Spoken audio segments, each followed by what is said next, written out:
Twitter, not least because we haven't got our own Twitter.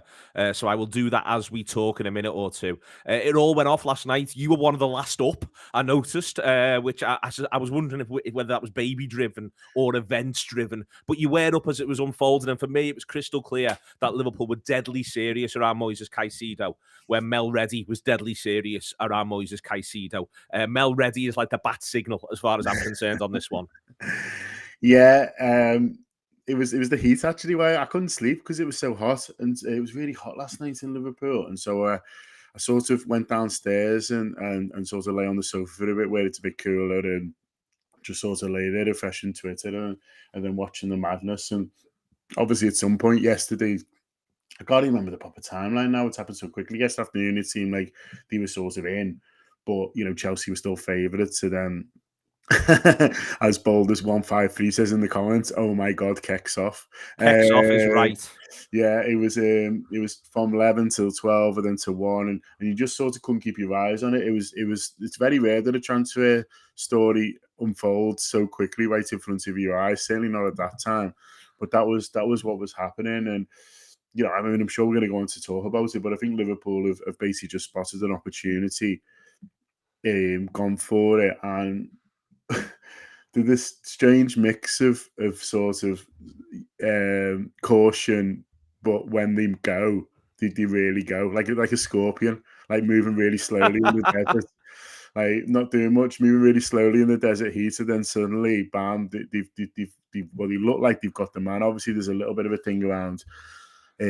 Jacob Steinberg from the Guardian tweeted, didn't he, that maybe Chelsea might come in, but every other report saying that there was this mad midnight auction and the hammer's gone down and he's all set to be a Liverpool player.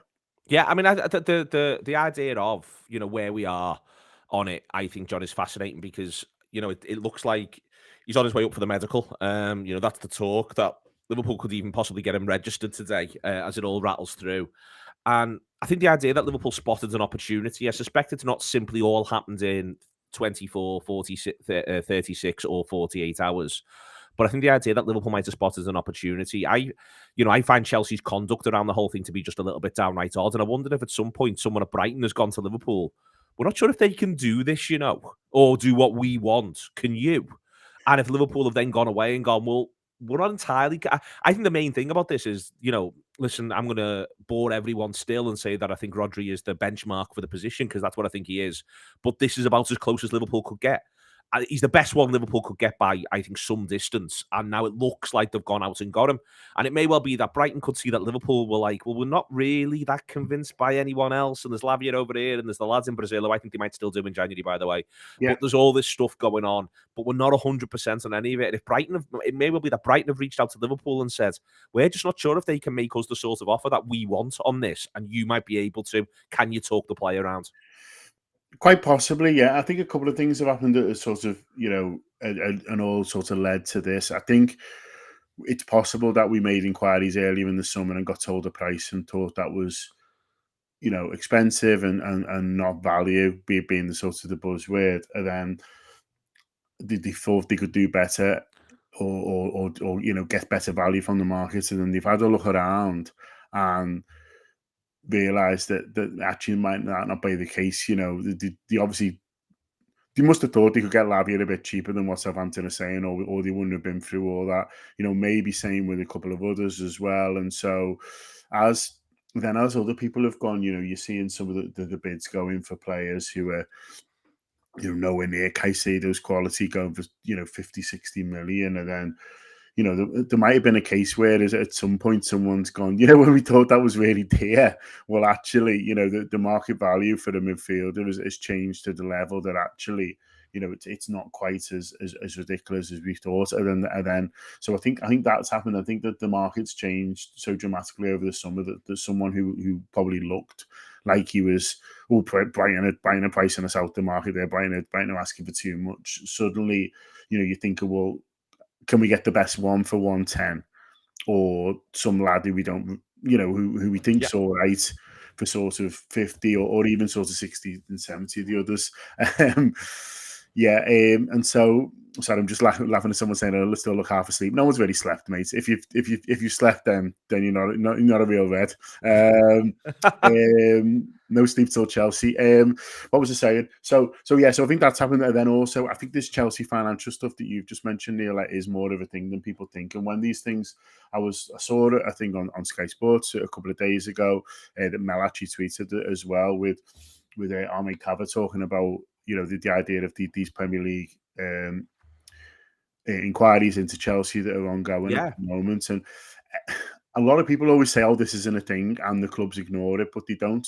Like, I listened to the emergency gutter that you did when you were talking about Man City being, a bit more conscious of these things, and Newcastle as well, than maybe people, realise and or care to sort of admit. Really, they do try and look to play the game, even if they don't necessarily, always play it within the exact rules. And so I think it is a bit of an ongoing thing, really. I think they're in a bit of a FFP mess still, even though they've managed to get some out. I think with the timings of everything, and it might just be that, like, as you say, that Brighton maybe realised that the Chelsea can't do this, and maybe the player as well, who was all set for Chelsea, is looking at it and thinking, well, I wanted to go to Chelsea, but Liverpool's not bad, and if they can't, pay it, then, and if Jurgen's managed to get onto him last night and he's very persuasive.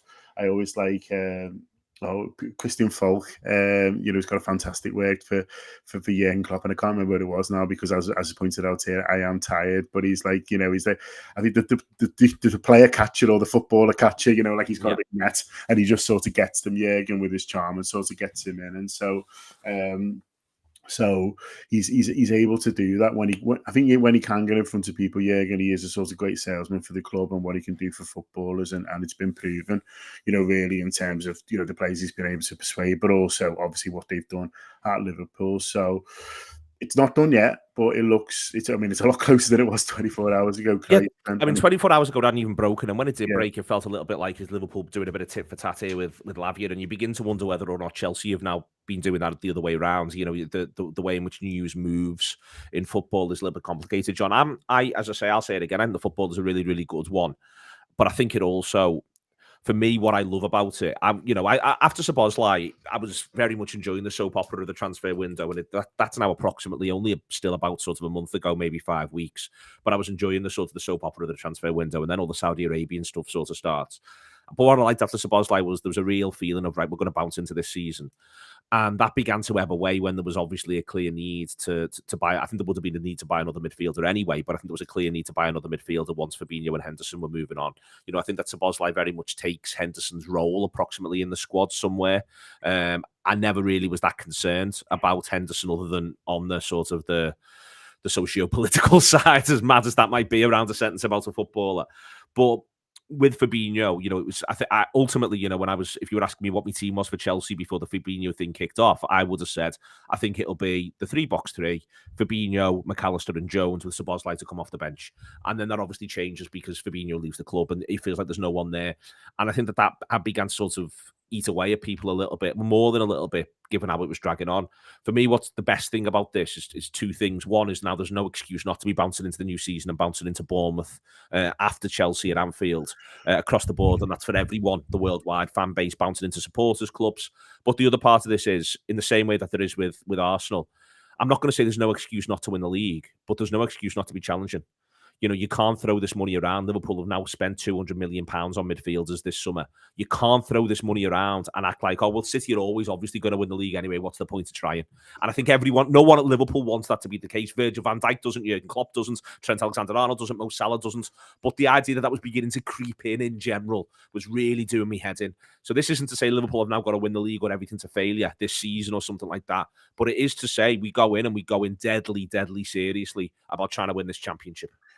Yeah, it's funny. I did a thing a couple of days ago it was yesterday actually for a radio station. And he said, "Oh, what's your ambitions for the season?" I said, "Honestly, it depends on what we do between now and January." And then this was before all this, and you look at it, and it is a real statement signing in terms of what it says to the squad, what it says to each other, and what they're saying to the rest of the league. And listen, and they'll have said it to him as well. Do you know what I mean? Jurgen, is quite smart, I guess, in that, when he's asked about these sorts of things in press conference, he says, "Oh, we aim for Champions League and then see what's there." But he says, "Well, that's there every season," and I fail to believe they're saying that internally.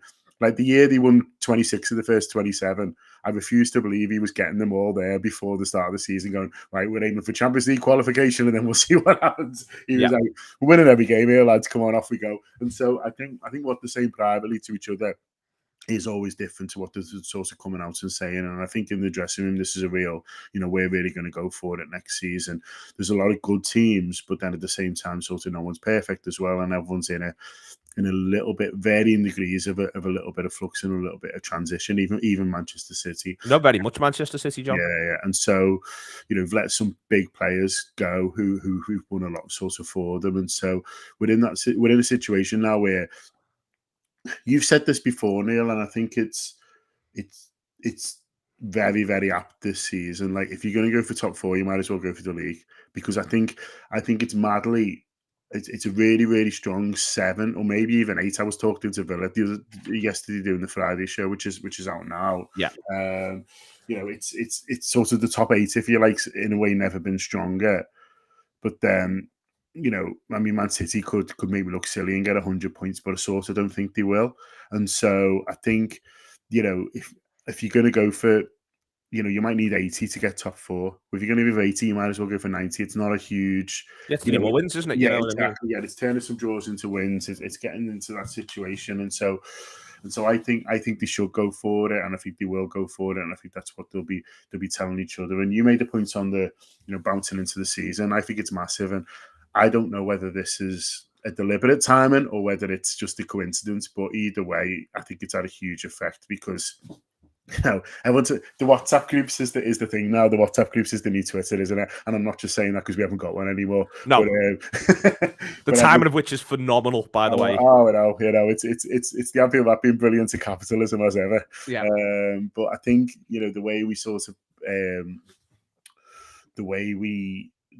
what it's done to sort of change the mood, from what I can see, is phenomenal, really. And there was people like, I know who, look, you've always got the sort of the moaners and the people who are a bit more half empty and half full. But, there's people who were like, moaning about the season. It's going to be, it's going to be rubbish and stuff like that. It was suddenly like, get me a ticket for Chelsea, and they can't get one. And that's really funny.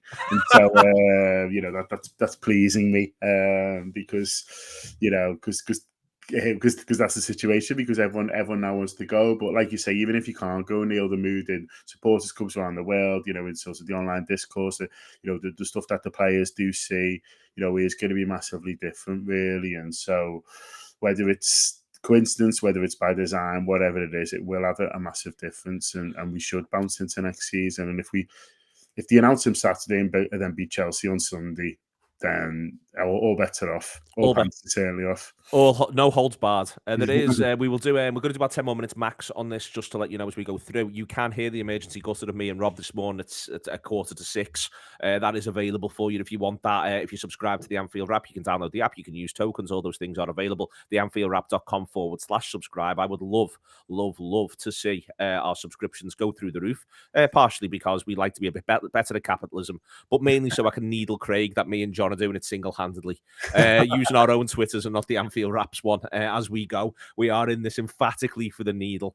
By the way, do check out the power rankings if you do subscribe for the first time. It is the campus thing the Anfield Wrap will ever do, and it is available on the video. And that's some going, that, by the way. That is some going. We're going to have everything all the way through the day on Caicedo in every single way, shape or form. That'll be breaking as it's going. John, there's been a bit of noise, but the one thing that sort of struck me is there's a bit of, they could still maybe go and get Lavia now.